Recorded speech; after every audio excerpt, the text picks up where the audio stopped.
This video is sponsored by Squarespace. Squarespace is the all-in-one website platform to help you stand out and succeed online, but more on them later.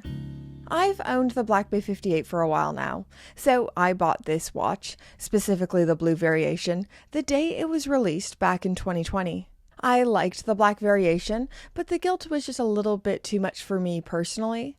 But then, when Tudor released this, they removed all the stuff that was keeping me away from actually buying it.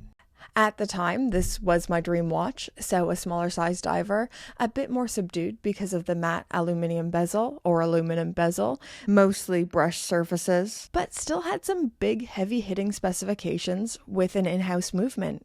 But over the years, I've had some nitpicks as well. So here's the good, the bad, and the ugly about the Tudor Black Bay 58, and if you should still buy a Black Bay 58 in the year 2025. If you're new here, my name is Brittany, and on this channel we just talk all things watches. Before we go any further, I need to get this out of me. I can't have this stuck inside of me. Tudor, I hardly know her. So I've been asked many times over the years that I've been making watch content, what is your perfect watch? Or if you could design your perfect watch, what would it be? What would it look like?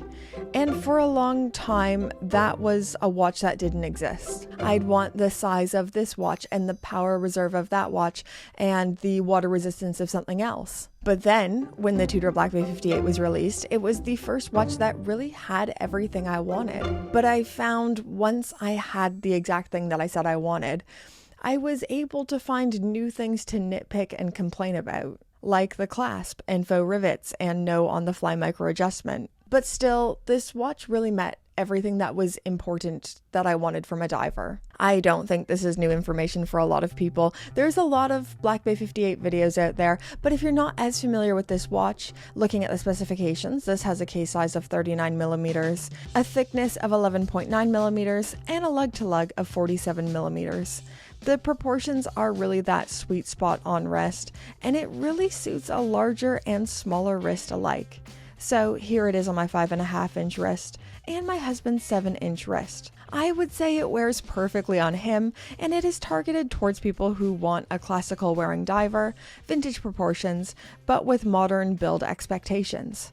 I still really like it on me, kinda oversized, kinda cool, but I would say this is absolutely perfect, and it is made for a 6.5-inch wrist to 7.5-inch wrist. The case material is stainless steel with an aluminum or aluminum bezel rather than ceramic, adding to the vintage feeling, and 200 meters of water resistance. So this is really all of the basic dive watch specifications most people are looking for in a really attractive package and more compact size. I say it all the time, but at the time I was looking at a Rolex Submariner, the no date variation, so the bog standard sub. But the size always felt a bit larger than what I wanted, and for the price, I think at the time it was about £7,000.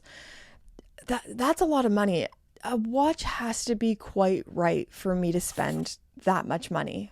But the Tudor was cheaper than half price, and actually more what I was looking for. So I liked it more, and on top of that, it was cheaper. Happy days. There's a certain faction of watch people who say, oh, if you buy a Tudor, you actually just want the Rolex, but you can't afford it. It's one of my least favorite things. For one, do you know the intent behind every Tudor purchaser? I know for myself personally, I have actively chosen a Tudor over a Rolex more than once. I mean, it didn't hurt that it was cheaper, but I could have afforded the Rolex as well. But I liked the Tudor more. And two, even if someone chose a Tudor because of budget constraints, why would you shame them for that? Why would you possibly take away some of their joy and happiness from a watch that they love because of finances? I don't know. That's a crap thing to do. Make good choices. Be a nice person. Have you ever wanted to build a website about Tudor not being the poor man's Rolex? Or about how watch snobbery is getting out of control? Like, even how could Tudor be the poor man's Rolex because it's so expensive? Okay, maybe that's just a me thing, but maybe you want to build a website to create a blog, sell products, or advertise your brick and mortar shop.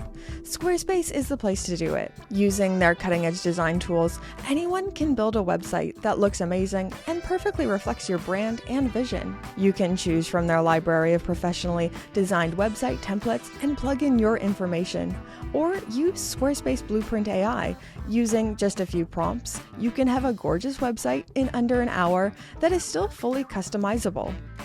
But Brittany, how do people even find my website? Good question, TV Brittany. On top of that, Squarespace helps your website get found with their SEO tools, so you show up more often on search engines and your website will easily be found. I use Squarespace for my own personal one-pager. This is how most brands find me and reach out to me initially. It is literally essential to the work I do here and hopefully keeping the content in the videos interesting and fresh with more watches rolling through so I don't have to keep making yearly talks about watches I own. I can't recommend them enough. Go check out squarespace.com/BritPierce for a free trial. There will be a link in my description. Go click that and use my code, the BritPierce code, to save 10% off your first purchase of a website or domain. They rock. Go check them out. And thank you so much to Squarespace for sponsoring this video. We now need to talk about the movement. Not the Movement podcast, the greatest watch podcast coming soon with Britt Pierce and Adrian Barker, but the movement for this watch. Stop making them sit through advertisements, Brittany.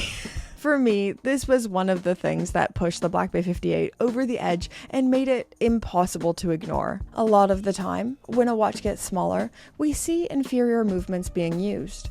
But Tudor didn't do this. So the Black Bay 58 Blue is powered by the manufacturer caliber MT5402, COSC certified. For me to see a diver that I, 1, aesthetically liked, and 2, was impressed by the movement, was genuinely novel at the time. For me, my Tudor Black Bay 58 was the first watch that I owned that made me in awe of a machine that would actually fit my wrist and actually suits me and that I could afford. Like, there wasn't a single fault that I could find. The water resistance is insane. The build quality is great. The finishing is great.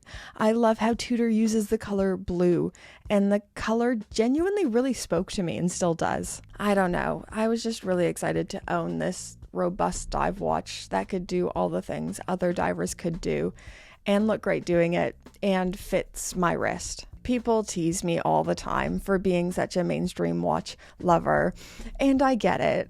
The deeper you get into this hobby, the more brands you know and the more exposure, and it opens you up to new and interesting and different brands. But I think there is still something to say for mainstream brands, household names, for getting people into horology and keeping them interested.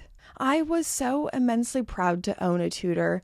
It was beyond my wildest dreams, and it was the watch that really brought me into a new level and a deeper level of appreciation for watchmaking.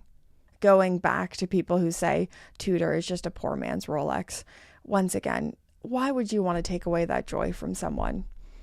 Be a good person, make good people choices, gas people up, help people be excited for the watches they have. I know I've not always done that, and I need to correct that. Okay, for this section, I'm going to make it aspects that are objectively bad. And for the next section, the ugly, it is going to be subjective, my opinion.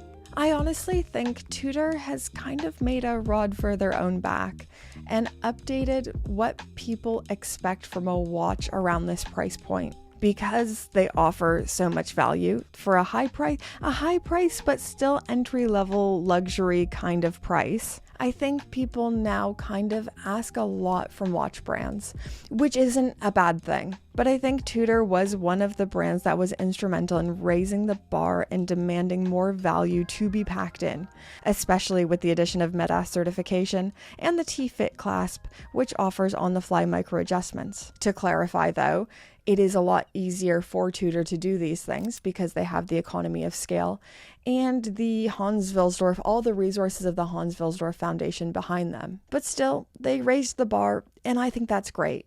There are 3 big complaints that hold water for me. So for 1, the faux rivets, 2, the clasp limitations and not having on-the-fly micro adjustments, and 3, feeling slab-sided. For 1, the faux rivets, this model has taken a lot of heat for the faux rivets, and I was one of those people too. But to be honest, it's only something you notice if the watch is off wrist or if you're looking at watch photography. You will never notice them on wrist. You will never look down at your watch and think, oh, I just wish those faux rivets weren't there. You just don't notice them. Which brings us to problem 2, and I actually think this is the bigger problem, is that the clasp that is on most of the Black Bay 58s really isn't up to snuff or what we expect from Tudor. There is still no on-the-fly micro adjustments available for the Black Bay 58 Blue. You will need a tool to use the micro adjustments. It is easy to use the micro adjustment, so all you need to do is get the pokey bit of your watch tool, industry term right there, but you get the pokey bit in the holes on the side of the clasp. Yeah, it's okay, it's not ideal, but if you were to buy, say, the Black Bay 58 in red on the 5-link bracelet, you will then have no faux rivets and the T-fit clasp. And last problem, a lot of people complain that the Black Bay 58 is slab-sided.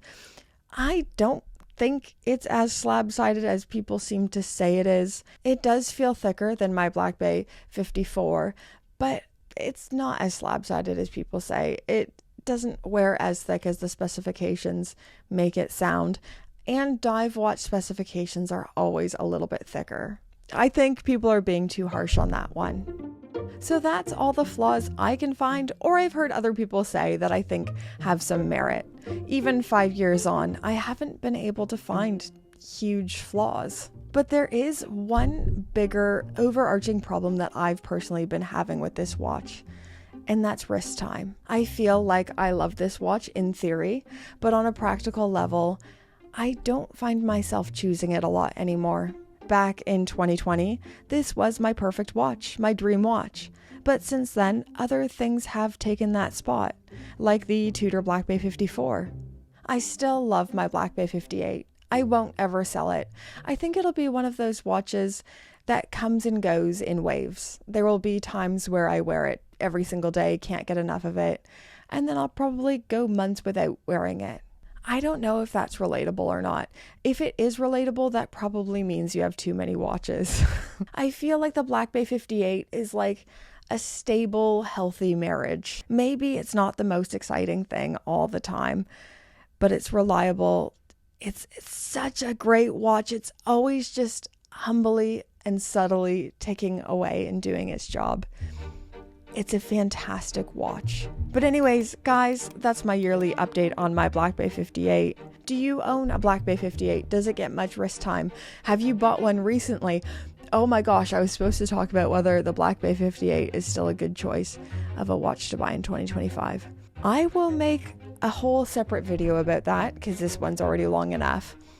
Spoiler alert, yes. Thank you to Squarespace for sponsoring this video. Thank you to you for your viewership. And thank you to the Pope tier patrons whose names are on the screen right now. Hello, Pope tier patrons. I just got Invisaligns this week. I took them out for filming this video, but the weird things on my teeth, they feel weird. I can't tell if I have a lisp. If I've had a lisp for this whole video, that's why. But this isn't about me, it's about you. Thank you so much for supporting my weird little channel. I hope you keep enjoying the content. You guys are honestly crucial to keeping this channel going. So thank you so much. I hope you keep enjoying the videos. And even if you don't, even if you're sick of this channel, that's fine. I hope you keep enjoying watches forever. They're fabulous, you're fabulous. And thank you so much, guys.